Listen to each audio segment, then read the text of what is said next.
everyone, it's Stephanie. This is Emily. And today we're going to do a book review on Pretending to Dance by Diane Chamberlain. So it's a book that I received from the publisher a while ago and I liked it, so I gave it to Emily so she could read it as well. And there seems to be a pattern here. Yes, I tend to recommend books for her to read because I already read it already, so I liked it. So, yeah. So for our first impressions, I already stated that I liked it, so definitely giving it a thumbs up. I don't know if I love it, so I didn't give it the heart emoji, but I really liked it. I thought it was a good book. So for me, I also really liked the book itself. I thought it was really well written and the narratives were pretty clear cut.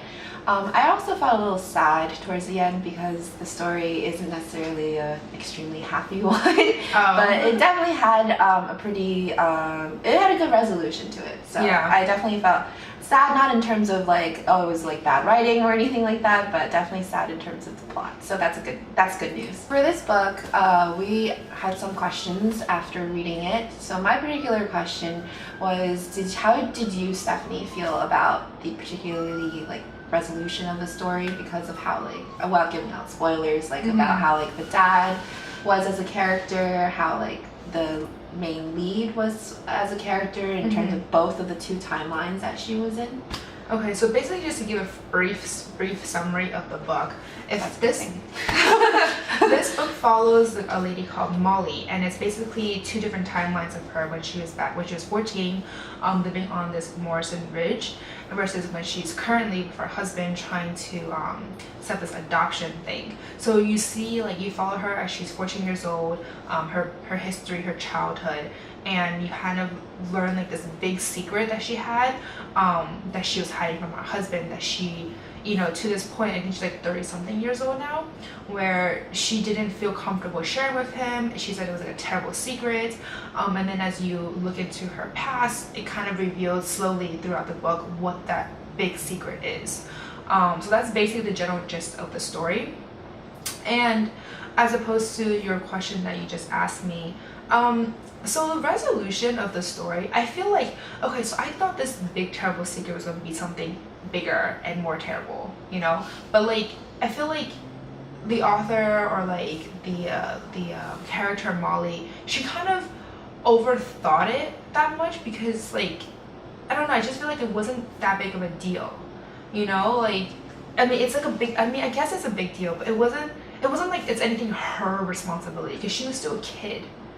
So for me, I was just like, without getting too much into the details, I feel like she overplayed it. Like, it was just, you know, she exaggerated it, made it seem like bigger than it really was, and I don't know.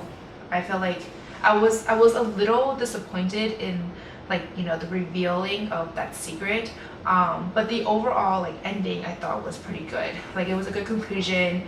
It wasn't like the most lifting conclusion, but it was like heartwarming, and it was a nice, you know, good one where you get where it's nicely concluded and you don't get some weird like strings, like no loose ends or anything like that.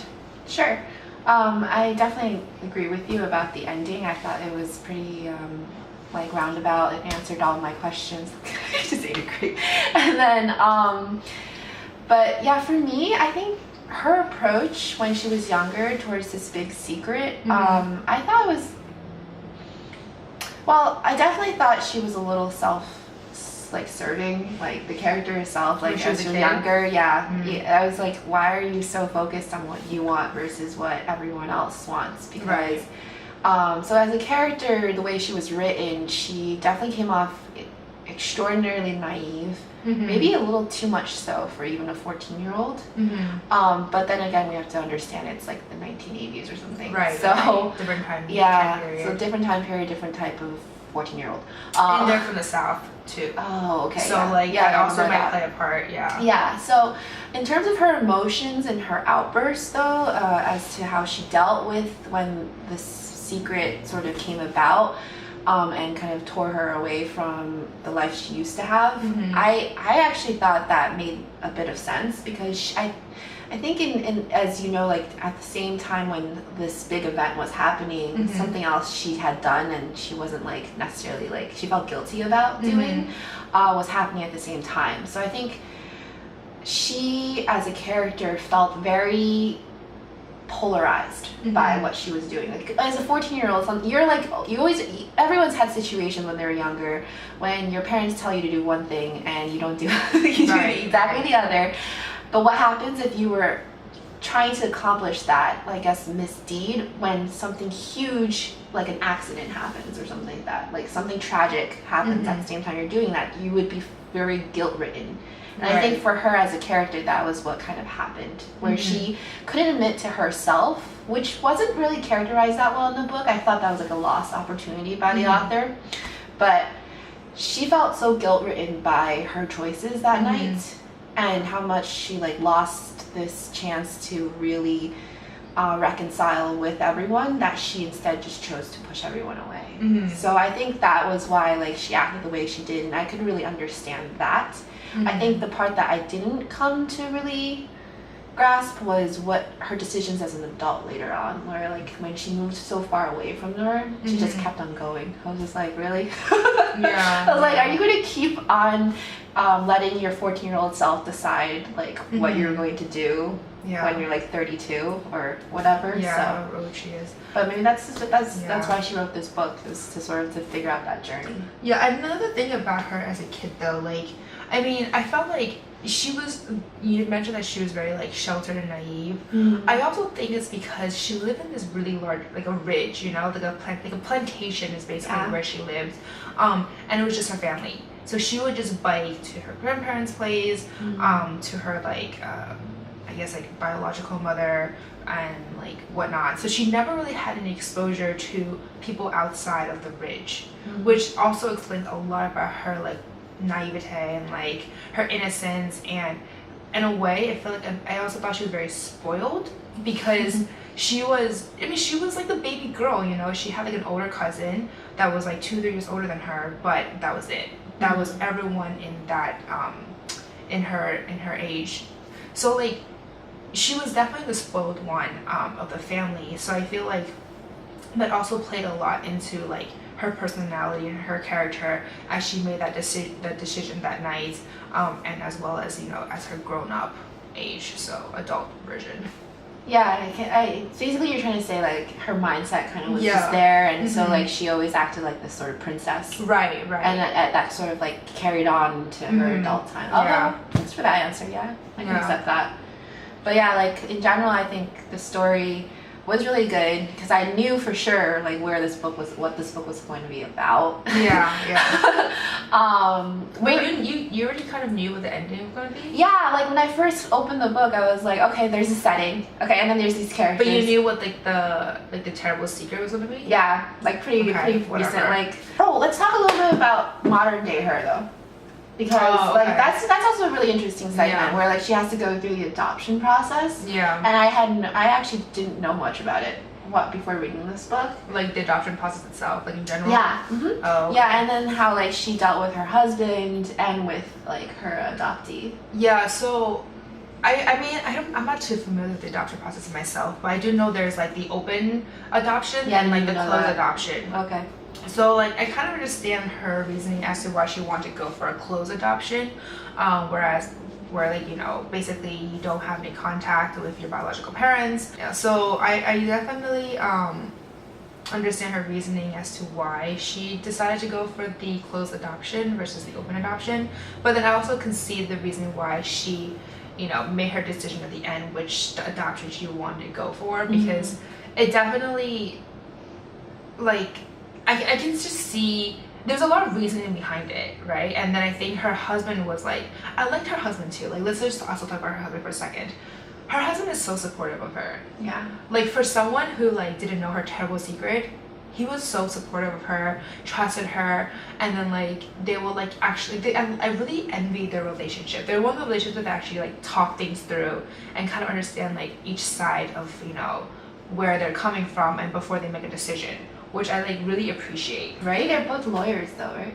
Yeah, that's probably why they can do that, because they're just like, well, I have to understand your side of the story, and here's my side of the story, and now we can make a decision based on that. So next time when you go on Tinder, lawyer. Yeah, but they need to be a lawyer too. That's true. It doesn't work that well. Okay, well, everyone go get their JD. So, yeah. Okay. Yeah, I definitely agree. I thought like their relationship with each other was really enriching, and yeah, I guess because there was so much already happening, I was really glad that like that side of the story wasn't like too overdeveloped. It was like, oh, there's so much conflict. Oh no. Yeah. I'm glad like their relationship, because it's not the main meat of the story, right? Yeah. So their relationship is just like, I'm just glad that it was a good relationship, a good solid relationship. And that was it, you know, like nothing, no drama, no conflict, nothing. So actually there was a conflict.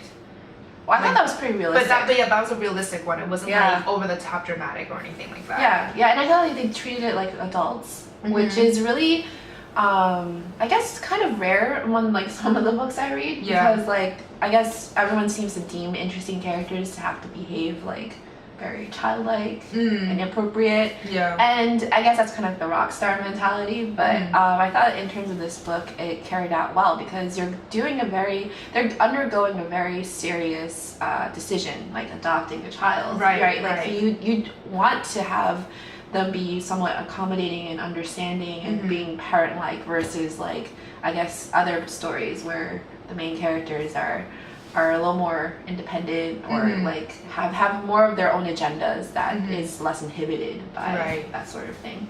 So for our final impressions, I would say it's in the middle between these two.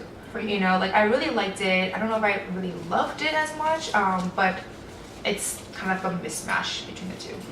Cool. Yeah. I'd still say that book still made me relatively sad, in terms of especially like near the end, where like 30 years later, or not 30 years later, 10 years later, or 15, I can't count. That's a big difference. Between the divide, there's a lot of like reconciliation to do, but it's obviously kind of sad. Right. And then I'd definitely say I still kind of like it. I think this time I didn't really change my decision from like the beginning, before, now after. Yeah. My opinion for this book was relatively set. So I definitely would recommend it, especially for anyone who likes reading contemporary fiction and doesn't quite mind a more dramatic overtone. Right, and more like a realistic, like serious like topic as well, because adoption, some of like the drug use, that there was some of the topics in here were more of a serious tone. So it's someone, if you like, appreciate books like this, then I would definitely recommend it. Yeah, it's nowhere close to our usual like. It's not like a fluff novel or a yeah, definitely, and there's no romance involved either. There is like puppy love. Yeah, but it's not at all like the main arc of the story. And with the book itself, it actually depicts like realistic scenes. Like they're like on film basically when you're reading it. So if you're aware of that sort of that sort of stuff to be in your taste, I would highly recommend this book. Yeah. So as always, we will include the Goodreads link below if you want to purchase the book via Amazon, like a hard copy versus an audiobook. We will include those below as well. I will also include my review that I posted on my blog down below. And yeah, that's it. Yeah. So thank you, everyone. Thank you for your time. Bye.